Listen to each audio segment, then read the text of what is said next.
All right, founders, welcome back to part 3 of perfecting the pitch. We're back in the lab here with our Nail the Number Pro, Ross Finley, angel investor himself, and he strategically saved the very best for last. Now we're getting into the pitch deck and we're going to talk about the slides. So now that you've got your preparation done, now we're going to talk about what you actually need, what your slides need to look like as you're making this pitch to an investor. And correct me if I'm wrong, Ross, but really this pitch deck that we're about to review, this is what you would give to any investor, whether it's a debt lender or an equity investor, correct? It's the same pitch deck used for both. For the most part, yeah. Okay, perfect. Okay, so every pitch deck should be targeted towards the investor or lender that's sitting in front of you. Okay.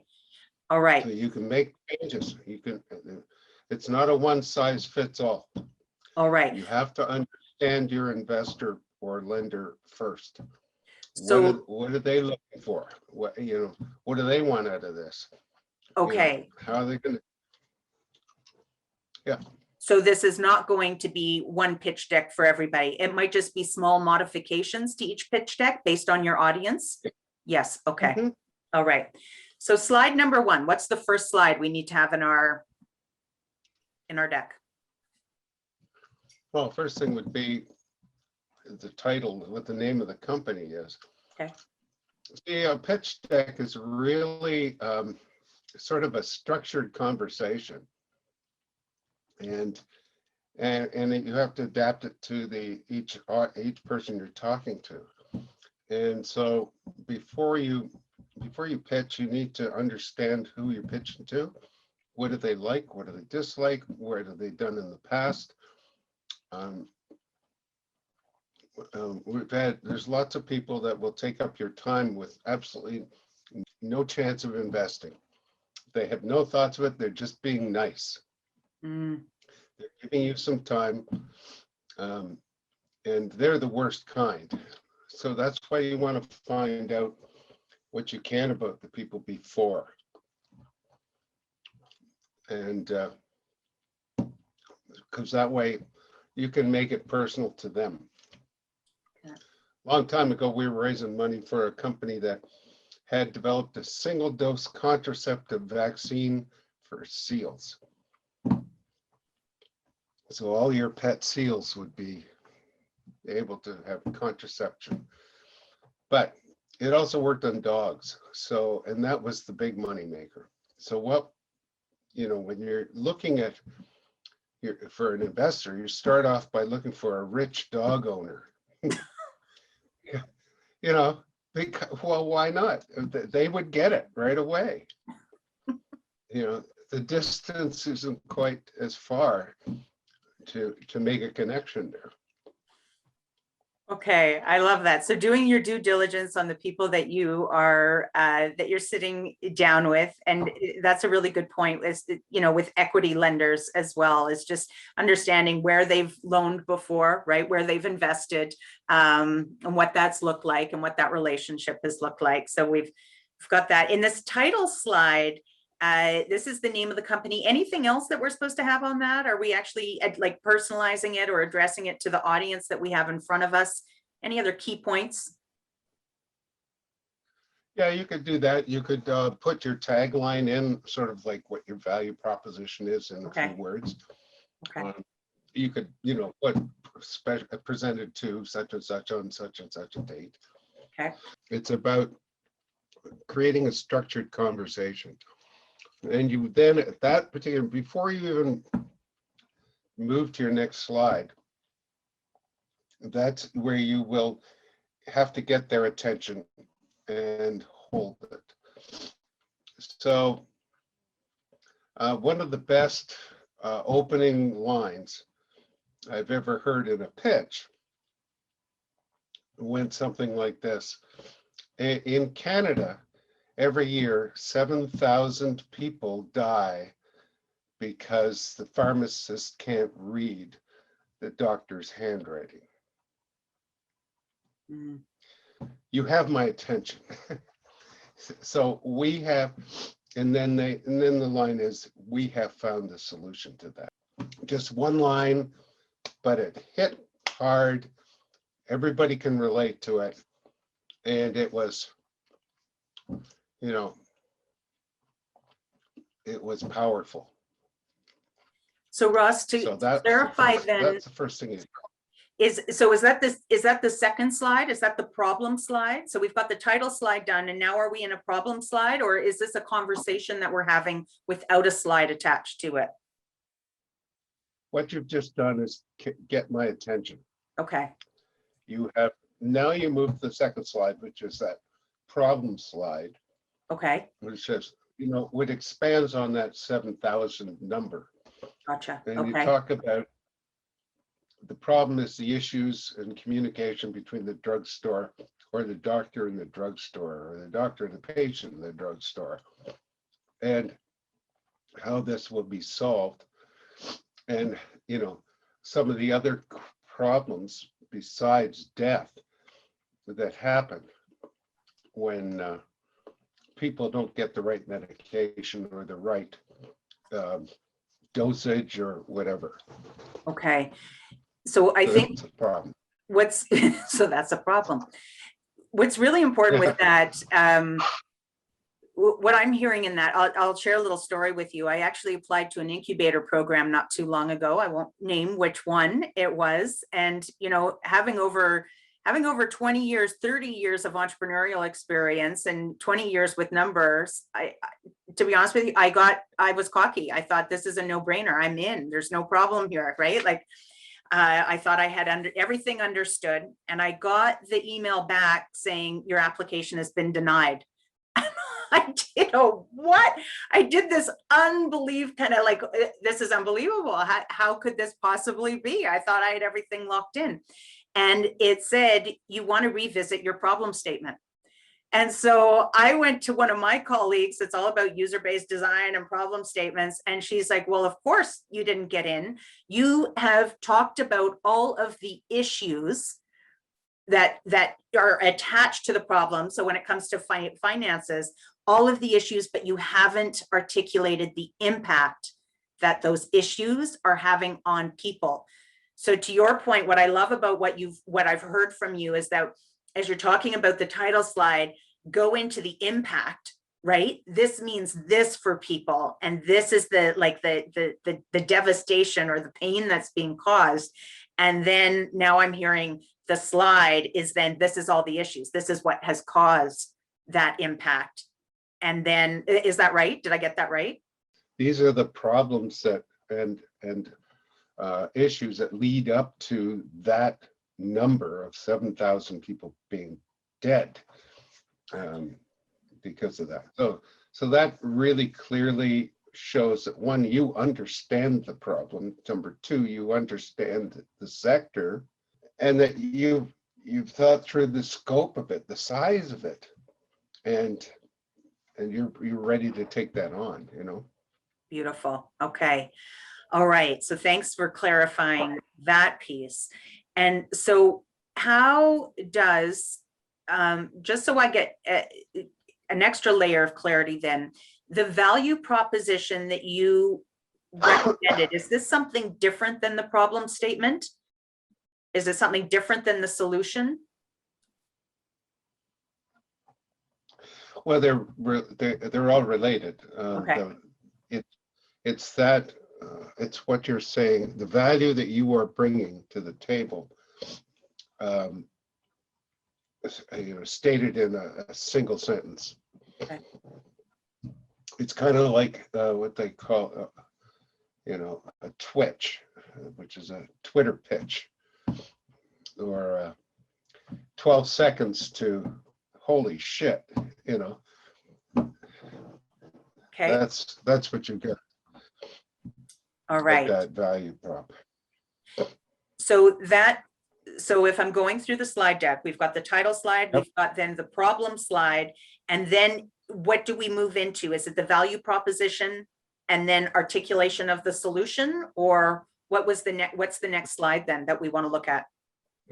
The next slide is the solution slide. Solution. Okay. And yeah, what's the problem, what's your solution, and how you would enter the market. Well, that goes into the marketing section, but when you're talking about the problem, make sure you talk about the size of the problem, and is this problem just in Regina, or is it a problem that's everywhere that could scale? Okay. The business could scale. What is, this gets into, again, market slide, but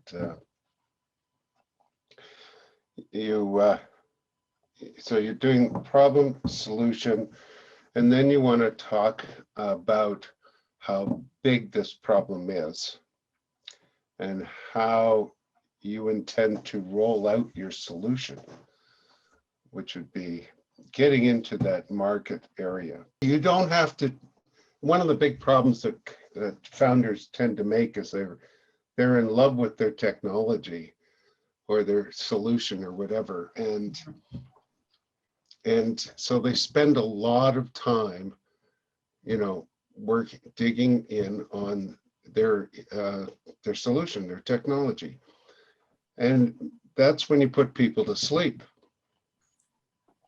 Because a lot of people, it just goes over their head. I know people have made a ton of money angel investing in technology fields that have never run a technology company, but they understand the problem and they understand how this can fix the solution, create the solution, I should say. Mhm. And these people, they're investing in the people to make it happen. Okay.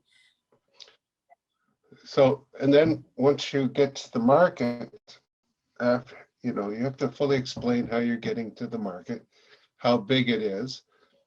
And the last thing I want to hear is that this is a $10 billion market.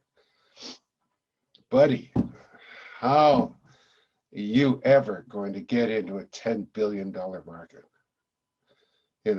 What is your initial market and how are you going to get traction there?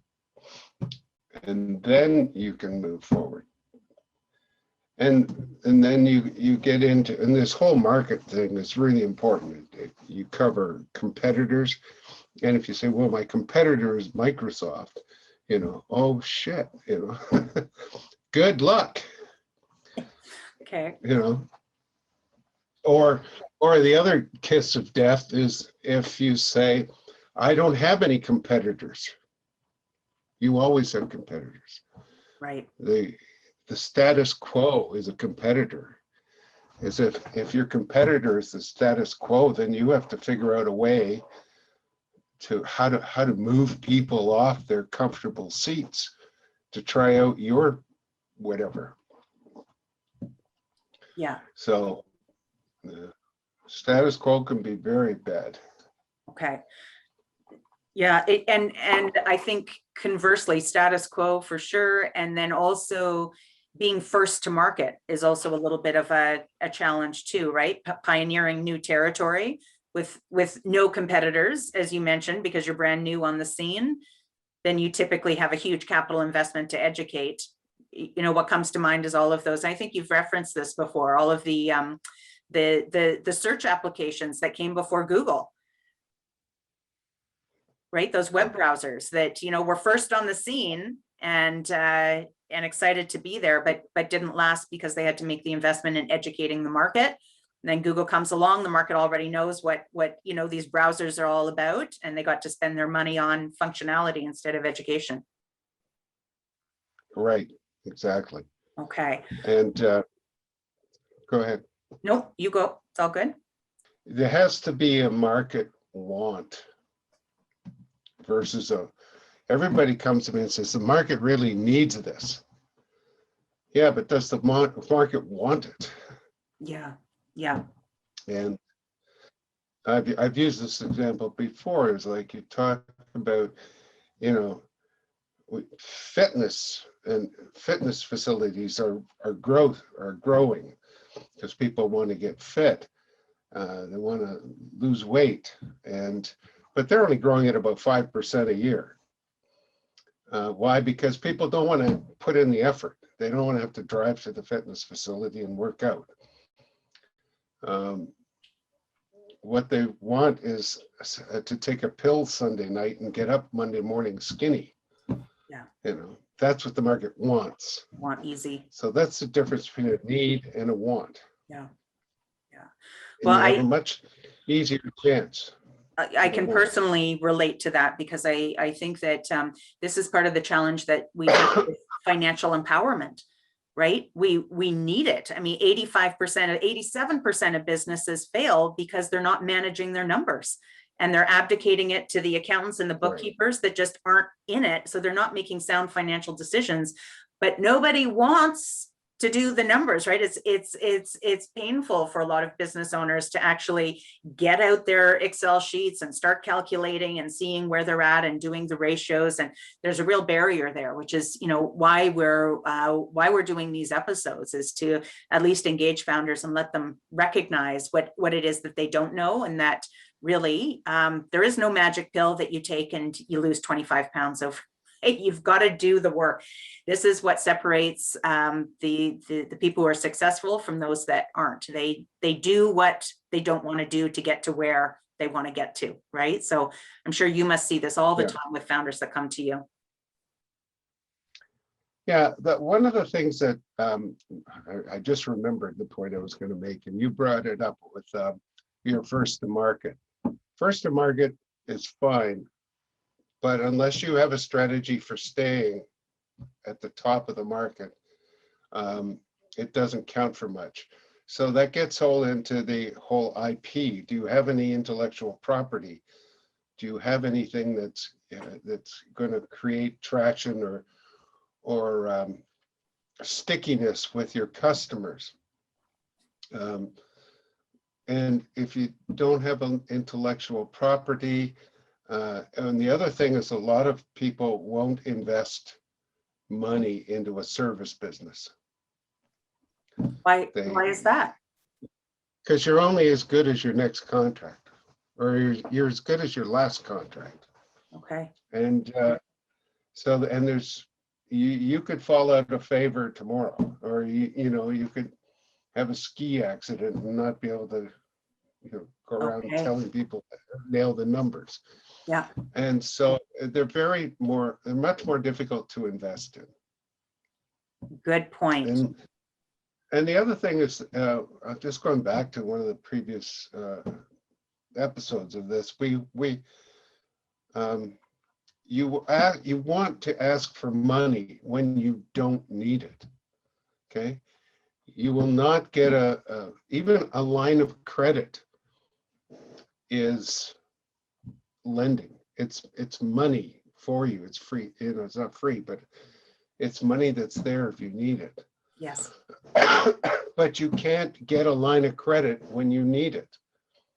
You get a line of credit when you don't need it. So that makes sense. It's yeah. the same with this. If you're looking to get money, either raise money or get loans from investors or convertible debt or whatever,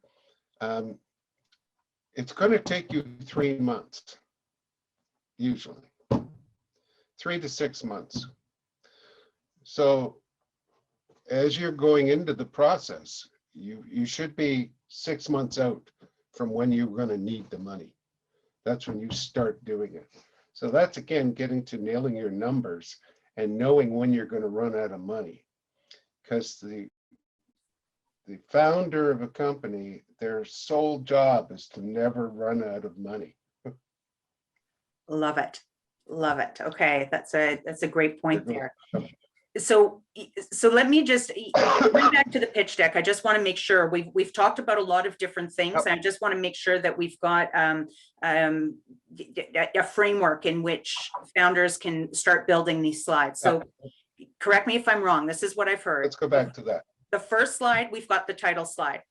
Second slide is now the problem slide. Third slide is the solution, how you're addressing the problem. Fourth slide is the opportunity that you want to say something there? Do you want, am I getting this right? Yeah. Yeah. But Okay. I just add in there that the solution should be followed by, what's your, if you have intellectual property, Okay, that's where you would put that in too, that you have locked this solution down for yourself. I like it. Okay, so solution, in addition to the intellectual capital, and I love this term that you use, the stickiness. What's your sticky factor, right? So that people are locked in with you there. Then the fourth slide becomes the opportunity and the scale of the opportunity, but not going too big. It's this initial market. How are you getting into how are you getting that foothold in that first market opportunity? And then how can you Right. scale from there? Then I heard your go to market strategy is number 5. So now how do you get in there? How do you start rolling this out? Right.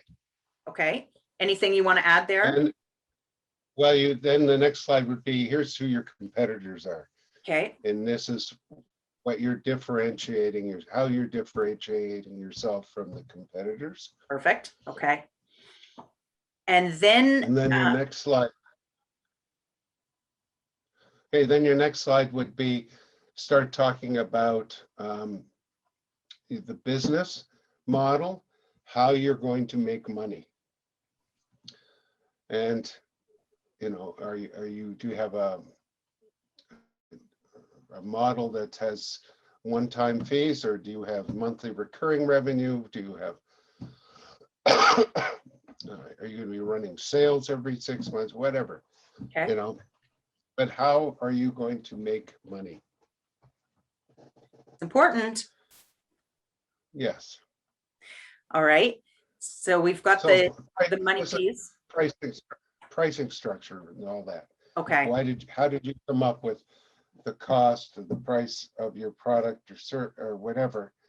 And how you're going to make money with that. So then you're starting into your what are your forecasts? What is your projection for the next 2-3 years?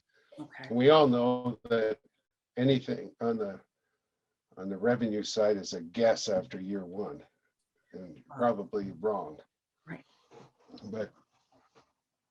But lenders want to see that you're planning, right? They want to know that you're doing the numbers to the best of your ability, and that you have you're looking for potential scenarios that might come up and how you're going to address those financially. They just want to know that you've worked with the numbers and you're comfortable with working with the numbers, correct?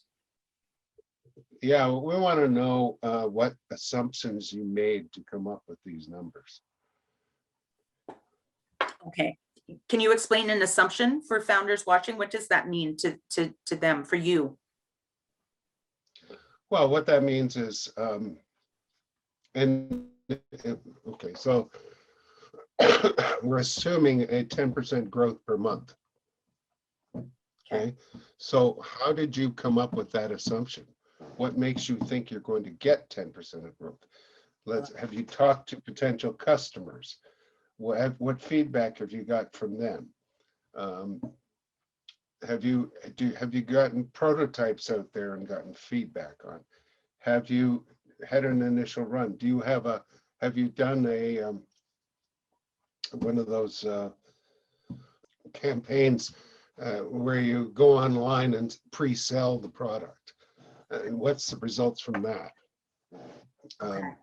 So these are all the things that help support your assumptions. And and the assumptions have to add up to your business model. So if you have said you're going to hire 7 salespeople, and this is how much you're going to pay them and everything, and then here's your assumptions of what these 7 salespeople can do, then it's just math. How many cold calls can a salesperson make in a day? How many of them do they actually get through, and how many they call back? And you could be way out if you just drill down into those numbers, which if you get past this pitch, they will do. The investors will do. The lenders will do. and they will start looking at the numbers and basically trying to see if the collars and the cuffs match on this outfit, you know? Oh, you're giving me so many sound bites here, Ross. Okay, so the collars and cuffs, I think it's really important when it comes to numbers, because as we've talked about earlier in this episode, don't just plug in numbers because you think that's what the investor wants to see. Understand, as you're speaking to, understanding the assumptions behind this growth that you anticipate seeing, right? How you're going to achieve that growth. And I know in past boot camps where, pre-COVID, where we got to connect one-on-one, you made a really important point to founders about don't stress this, 2% market share, because that you can't really back the assumption behind it, right? Just saying we're going to get that 2% and then how that equates to your numbers. It's not qualitative. There's no way that you can defend where that number is coming from. So that always landed with me, or that landed with me when you would bring that up in past presentations. So I thought I would just articulate this here. Okay, so after we've got competition, we move into the money slides, which is obviously your revenue model, as you talked about. What are you selling? At what price? How much are you going to be generating? Then we get into the cash flow projection.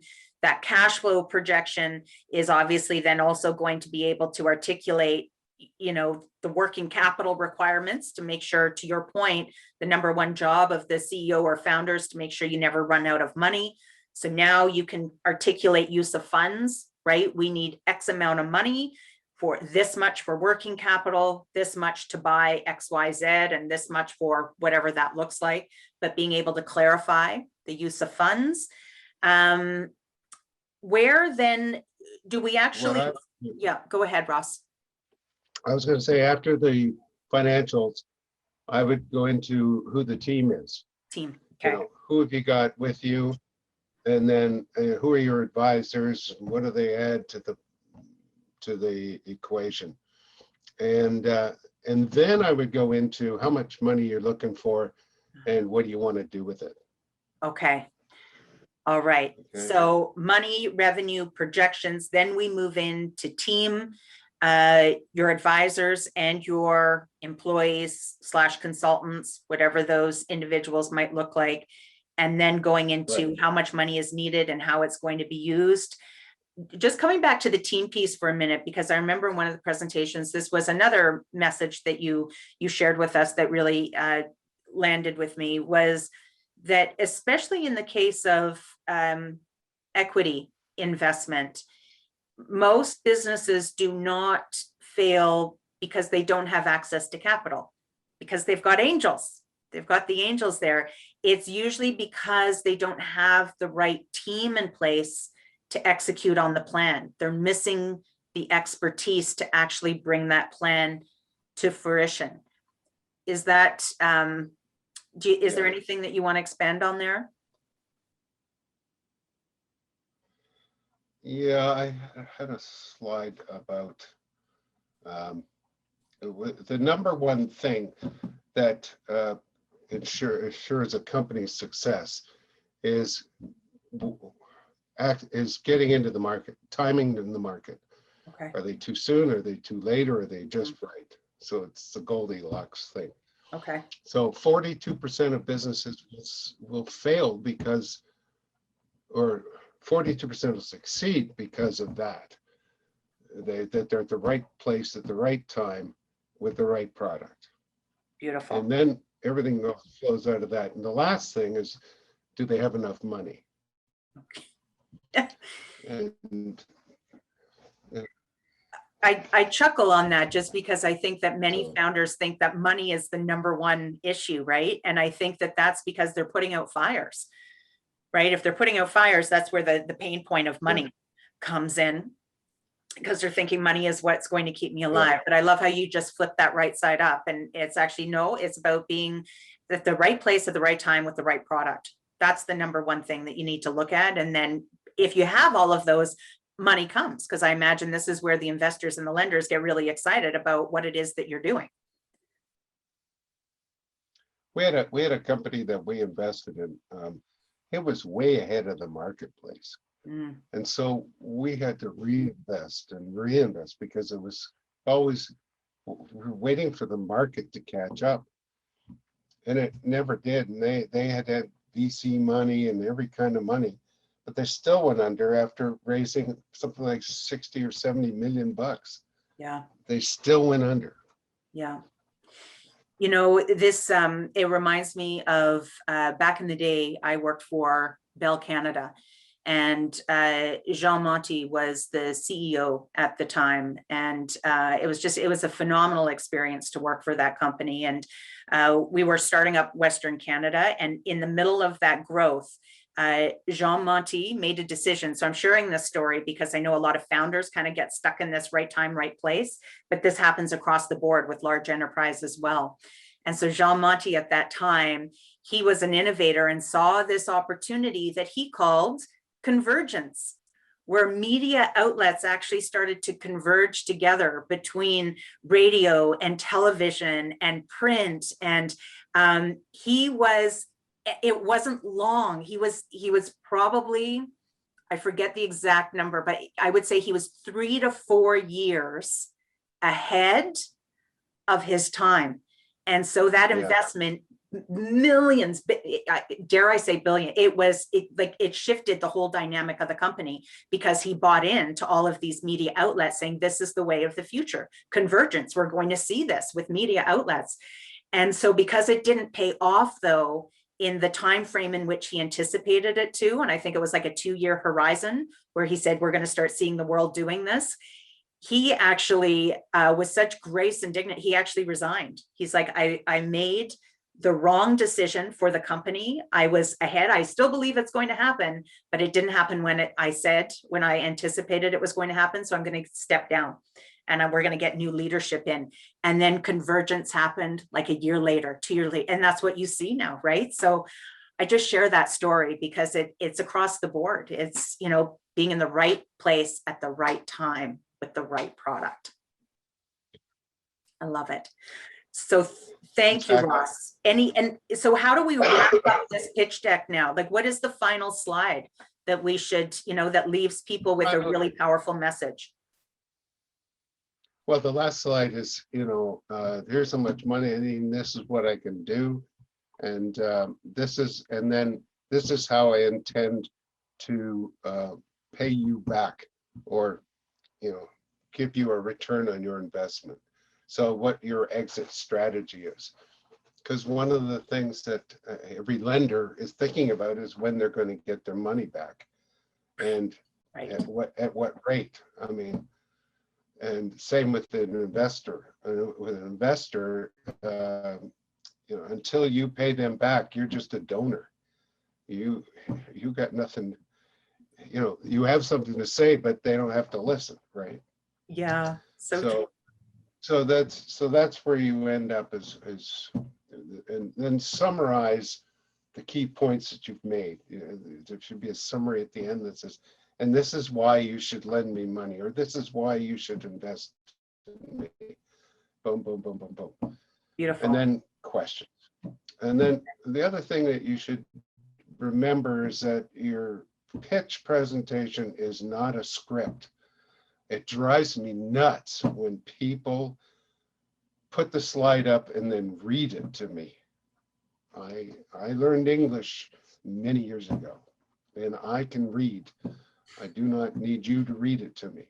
So it's not a script. It needs to be a note that you can talk to, you can watch. But at the same time, it has to be something that you can send to somebody and excuse me, and they can read it and basically figure it out. So if you got a pitch with a lot of pictures in it, it doesn't necessarily going to mean anything to anybody. So your pitch should every page, every day should be about 2 minutes a slide. You need to find out how much time you have to present your pitch, and then tailor your slides to that. So if you're doing 2 minutes a slide and you've got a 15-minute pitch, Well, you're down to like 6 slides that you can do with, aside from introduction and conclusion. So you really have to hone it for every situation, timing, audience, and know when to shut up. Well, maybe on that note, that's a good place for us to end this final Hey, this final portion of our episode. Thank you so much. So just to recap, we've got a title slide, problem slide, then we get into the solution and the secret sauce, the sticky factor. We then get into the opportunity, the go-to-market plan, competition, money, team, use of funds. Last slide is just to reconfirm, this is why you should be investing. 1, 2, 3, your bullet points, summarizing that. Make sure the conversation is fluid, make sure it's conversational, knowing how much time you have, and 2 minutes per slide. So pull out the ones that aren't going to really land that message in that first intro. And it reminds me a little bit of marketing 101 with products or services. You're not trying to get the deal on the first conversation. You're creating awareness only. Then we lead into the next phase, which is a second conversation where you can layer more information. So you're not looking to get to, I'm giving you the money at the end of that first pitch, right? There's a process to it. Ross, thank you so much. I so appreciate your time and your expertise as always. Thank you for making the time today. Take care of that cough. I know it's chronic, but I haven't helped by putting you on the spot for over an hour, sharing your intelligence. For anybody listening or watching, down in the show notes below, we have a sample pitch deck that you can use if you are looking to pitch to investors, along with several other valuable tools such as cash flow forecast and startup capital. All of that is there for you. Ross, thank you again for your time, and a huge shout out to our episode champion, Community Futures of Manitoba, with over 16 offices across the province of Manitoba to help you build your business and nail your numbers. And Community Futures actually has an office, a network of over, I think it's like 260 offices across the country to help founders build their business and nail their numbers too. So thank you for the incredible work that everyone is doing to keep founders out there strong and financially fierce. Thank you for watching, and we'll see you in the next episode of the Gap Lab. Bye for now.